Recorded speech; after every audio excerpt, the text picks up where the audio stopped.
My name is Rosemary Kirika, the current Deputy Governor, Kiambu County. I'm glad to be in the studios.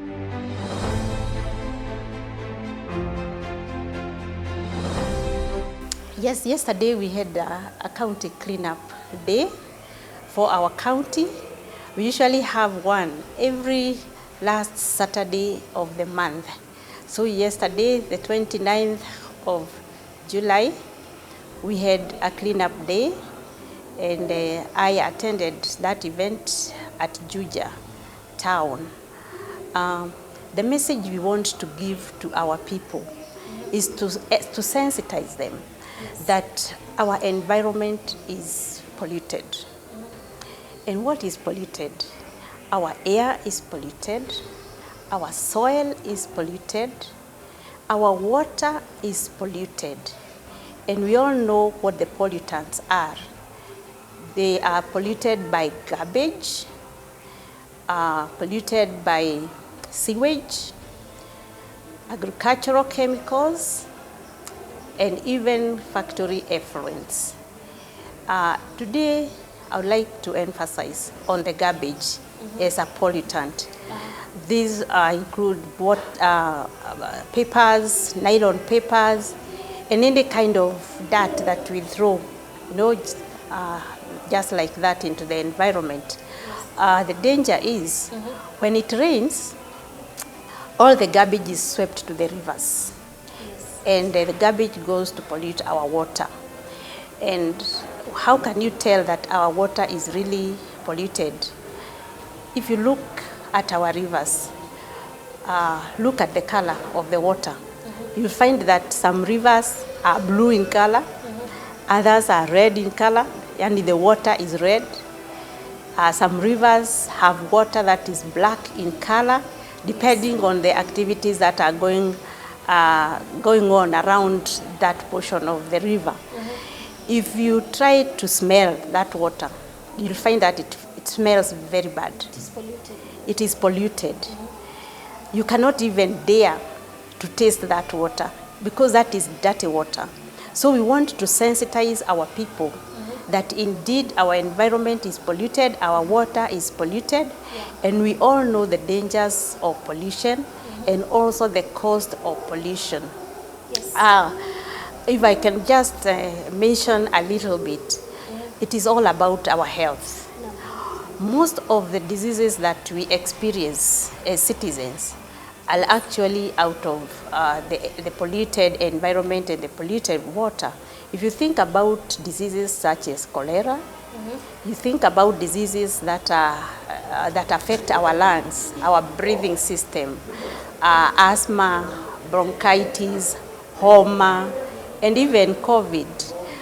They are all as a result of pollution.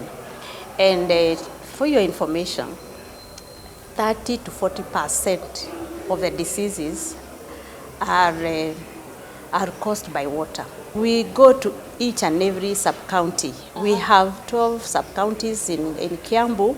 So I just happened to go to Juja sub-county. That is where I was yesterday. And other people, our CECs and our other staff members went to all the other counties. Even the governor was somewhere.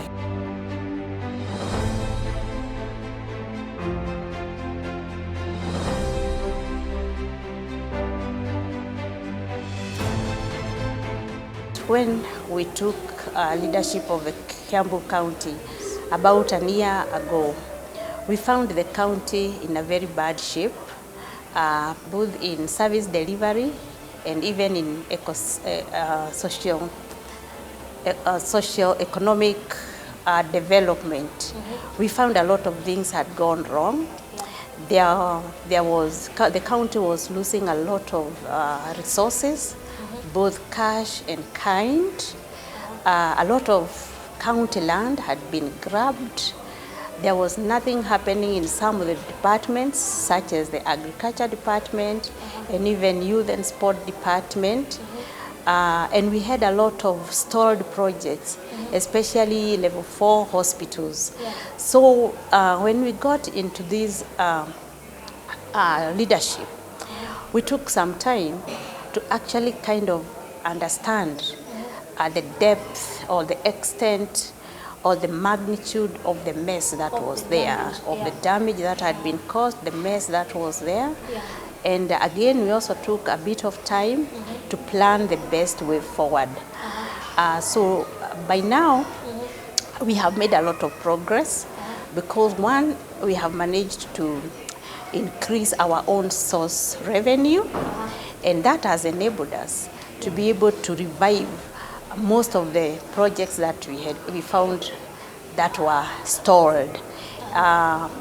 Again, our vehicles, a lot of our vehicles had stalled. We have been able to bring them back to the roads. And now we have a lot of activities happening in agriculture. We have a lot of activities happening in the youth department and indeed in all the departments. So right now what we can say about Kiambu, it is actually ready for robust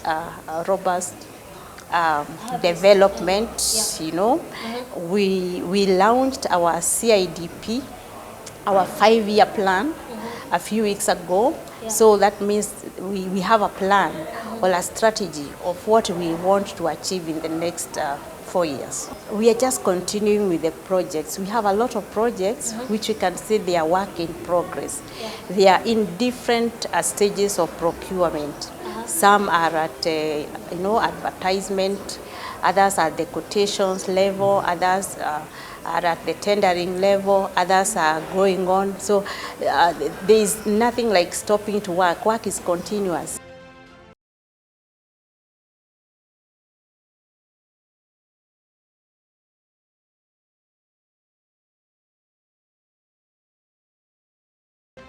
We all agree that things are difficult.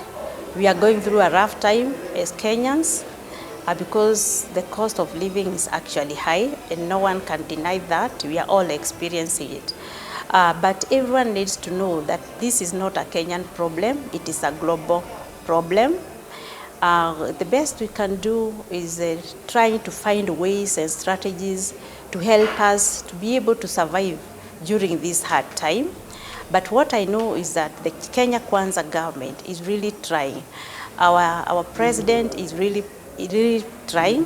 When you hear the government talking about aggregation center, this is where we shall bring all our products, all our farm produces together. We add value, then we look for a common market for our products. And this will ensure that our farmers will be supported financially and their produce will fetch at least a good price, so that whatever gets into the farmer's pocket is something that can be able to support him or her in this life.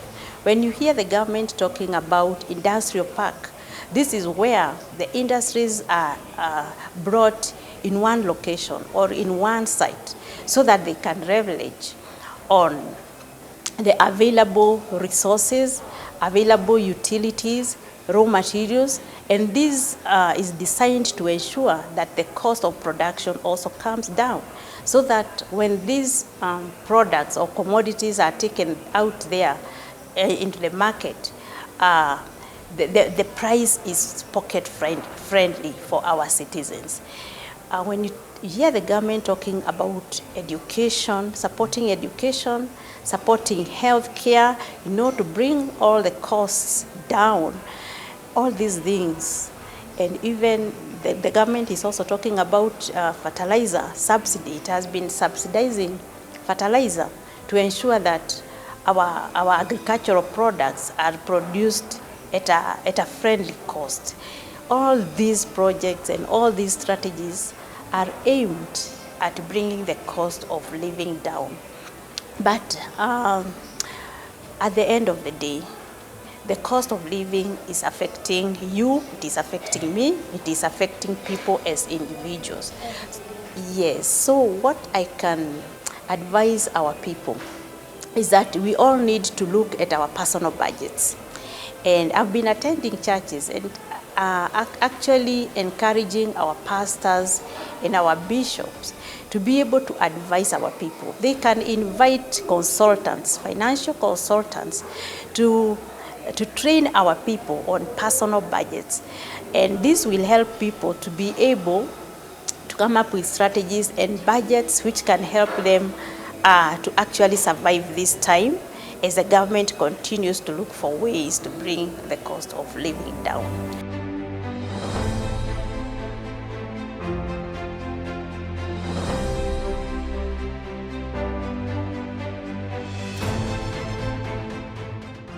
As a person, probably I didn't tell you about my background. I'm actually a leader in the church. So I have been serving in the church space, and I'm used to service, and I'm ready to give my service to the people. In fact, in the space that I am in right now, I usually say it is service in its fullness. Yeah? And I'm thinking that I need actually to address two mega issues for Kenyans, and I will encourage other leaders to do it. One, we really need to take care of our environment. That is something that really touches my heart.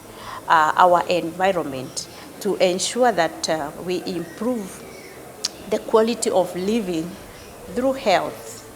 Yeah, that is. We must take care of our environment. We must conserve our environment. Yeah, that is one of the things that I need to do. Secondly, we also need to bring sobriety in our society.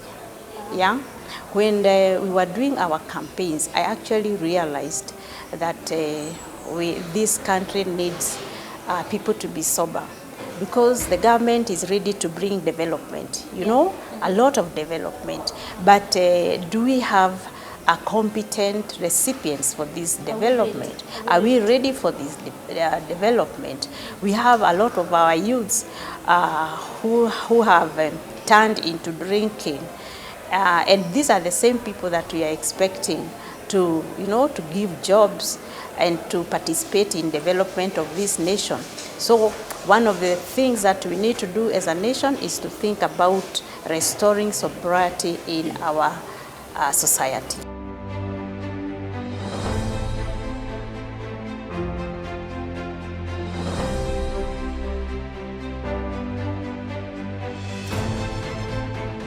Well, I cannot really say that we are competing, but at Kiambu County, our mission or our vision is to be a model county in service delivery and in socio-economic development. And what this means is that we envisage, or we look forward to the time when our citizens shall be able to access the basic needs, services easily from the county, without discrimination, without discriminating anyone based on gender, based on economic status, based on where you come from. All the citizens should have equal opportunities to access services, and again, all the citizens should have equal opportunities to have their environment or their wards developed. Yes, that is what we intend to do as a county. So it's not like we are competing with other counties, but we want to be a model county where other counties can come and learn from us. I must say that this is a government that has a vision. It is a government that is very concerned about the citizens and the quality of life.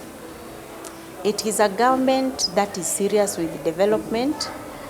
It's only that I think the government found that the country was at a very low level, and so it is also trying to uplift the country, to make it ready, to prepare the country for development. But the goodwill is actually there. So Kenyans should have hope that better days are coming, and it will not take too long.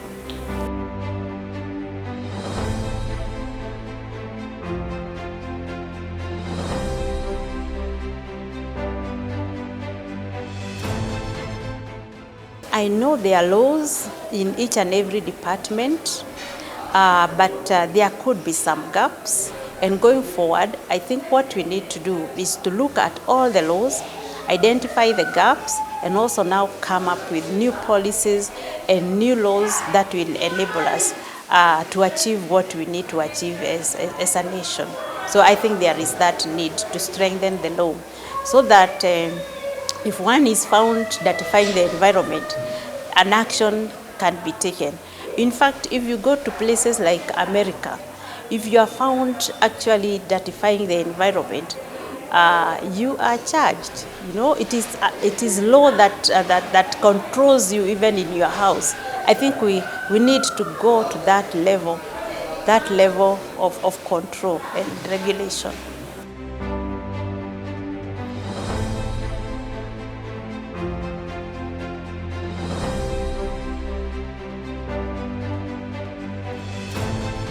Must appreciate the opportunity that have been given to be in the studio, and I want to encourage our people in Kiambu to just be hopeful. We have the right leaders in place and we are ready to serve you, and things are going to be better. In fact, I can tell you with confidence, watch this space in Kiambu County. Thank you.